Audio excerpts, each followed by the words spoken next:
और क्या अंदर ताजा कर रहे हो? वो हमारे पति यहाँ काम करते हैं। आपके पति यहाँ काम करते हैं तो अंदर जाना चाहिए ना, आप यहाँ खड़े खड़े क्या देख रहे हो? नहीं, हम अंदर नहीं जा सकते हैं क्योंकि हमारे पति को नहीं पसंद है कि उनकी बीवी उनके दफ्तर में आए। वो तो हमारी मजबूरी है यहाँ आना। दरअसल क्या है ना, हमारे पति सुबह हमसे लड़कर आए थे, इसलिए कुछ खाकर भी नहीं आए और उन्होंने तो रात को भी खाना नहीं खाया था। अब ऐसे भूखी पेट दफ्तर में काम करेंगे तो तबियत खराब ना हो जाए, इसलिए हम उनके लिए ये टिफिन लेके आए हैं। आप एक तो काम करें। सामने क्या भी ना उसका ना दादा ना, हमने आपको बताया ना कि हमारे पति ने उनके दफ्तर में आने से सख्त मना किया है। अगर हम अंदर जाएंगे तो वो हम पे गुस्साएंगे। आप दे आइए ना। अरे जब आप इतनी दूर से चल के आए हो और खाना बना के लाए हो इतना प्यार से, तो मिल लो ना। एक काम करता हूँ, मैं उसे कॉल कर देता हूँ। अरे नहीं नहीं, आप कॉल मत कीजिए। अरे कुछ नहीं होगा, हमें डर लग रहा है, हम पे गुस्साएंगे वो। हेलो रुस्तम, तुम्हारी बीवी आई हुई है गेट पे लंच लेके।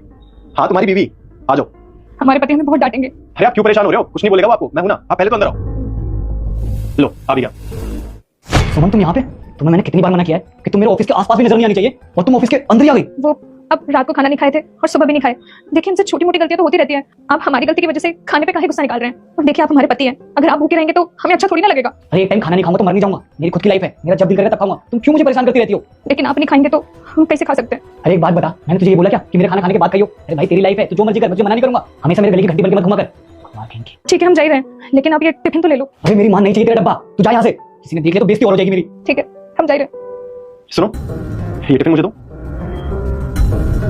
ले पकड़, पकड़ इसे। अरे जैसा तेरी बीवी ने बताया, जब तक तू खाना नहीं खाता है वो भी खाना नहीं खाती। अरे अपने बारे में ना सही, कम से कम अपनी बीवी के बारे में तो सोच। सुबह से भूखी है वो। अरे क्या बताऊं सर, पता नहीं किस गवार से शादी करा दी मेरे घर वालों ने। मुझे इसके साथ रहना बिल्कुल पसंद ही नहीं है। और सर आपको नहीं पता, इसकी गवार वाली सोच, जब तक मैं खाना नहीं खाऊंगा ये खाएगी नहीं। जिसे तू पुराने ख्यालात बोल रहा है ना, उसे संस्कार बोलते हैं। और आज के जमाने में ऐसी बीवी लोगों को मिलती नहीं है जिसके इतने अच्छे संस्कार हो। नसीब वाला है तू जो आज के जमाने में ऐसी बीवी मिली है। कदर कर ली इसकी। और भाई खाने से क्या दिक्कत है? ये बता रही है कि कल रात भी तूने खाना नहीं खाया? तो सर रात को लेट पार्टी से आया था, सुबह ऑफिस के लिए लेट हो रहा था तो जल्दबाजी में खाना खा के नहीं आया था मैं। अरे तो क्या हो गया? सुबह तो खाना खाकर नहीं आया, इसलिए तेरी बीवी यहाँ लंच लेके आई है ना तेरे लिए। और मुझे एक बात बता, पूरे ऑफिस में किस एम्प्लॉय की बीवी यहाँ पर लंच लेके आती है उसके लिए? अरे हमारी बीवी आज तक हमारे लिए लंच लेके नहीं आई। और तुझे क्या लगता है तेरी बीवी गवार है क्योंकि वो साड़ी पहनती है? अरे तुझे पता भी नहीं है कि आजकल की जो मॉडर्न बीवियां होती है ना, वो सामने से तो मॉडर्न दिखती है अपने पति के सामने, लेकिन पीठ पीछे उनके कितने अफेयर चल रहे होते हैं उनके पति को नहीं पता होता है। अरे ऊपर वाले की दया से इतनी संस्कारी और अच्छी बीवी मिली है तुझे, जो तुझे इतनी इज्जत दे रही है, और तू उसकी सबके सामने बेइज्जती कर रहा है और वो तुझे पलट के जवाब भी नहीं दे रही। रास नहीं आ रही है तुझे इतनी इज्जत? अरे सर ऐसी बात नहीं है, आपको तो पता ही है मैं शहर का लड़का, तो ये कहो कि हमारा स्टैंडर्ड मैच नहीं होता। अच्छा हाँ, तेरे इसके साथ स्टैंडर्ड मैच नहीं हो रहा। शादी करते वक्त ये चीजें तेरे सामने नहीं आई थी? तुझे पता नहीं था इन चीजों के बारे में? और तेरे माँ बाप वे क्या शहर में पैदा हुए हैं? वे भी तो गाँव से ही है ना, उनके साथ भी तेरा स्टैंडर्ड मैच नहीं हो रहा होगा, तो उनके साथ क्यों रह रहा है? छोड़ दे उन्हें भी। अरे सर आपको नहीं पता है कितनी गवार है। इसको कहीं पार्टी में भी लेके जाता हूँ ना तो ये सिंदूर मंगलसूत्र पहन लेगी, कहीं ले जाने के लिए भी मुझे 10 बार सोचना पड़ता है। क्या बोले जा रहा है तू? साड़ी पहन रखी है, मांग भर रखी है, मंगलसूत्र पहन रखा है। अरे तेरी बीवी है वो, सुहागन तो हमेशा ये सब चीजें पहनती है ना। अरे जो उसके अंदर की अच्छाई है वो तुझे बुराई दिख रही है। कभी अपने अंदर की बुराई देखी है तूने? अरे बीवी है वो तेरी, गुलाम नहीं है। और हमारे यहाँ भारतीय संस्कृति में बीवी को घर की लक्ष्मी बोलते हैं। अरे इतना भी बेइज्जत मत करो उसे कि तुझसे रुक के कल को वो छोड़ के चली जाए तुझे। और तुझे तो पता ही है ना, जब लक्ष्मी रोती है तो इंसान बर्बाद हो जाता है। सॉरी सर, मुझे माफ कर दो।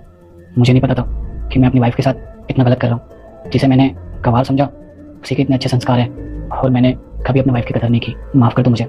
मैं सराफ देता हूँ तेरी माँ मर जाएगी, यह कसम हम नहीं आपको देना चाहता हूँ। जल्दी से वीडियो को लाइक कर दो और सब्सक्राइब कर दो। कमेंट में जय माँ काली लिख देना।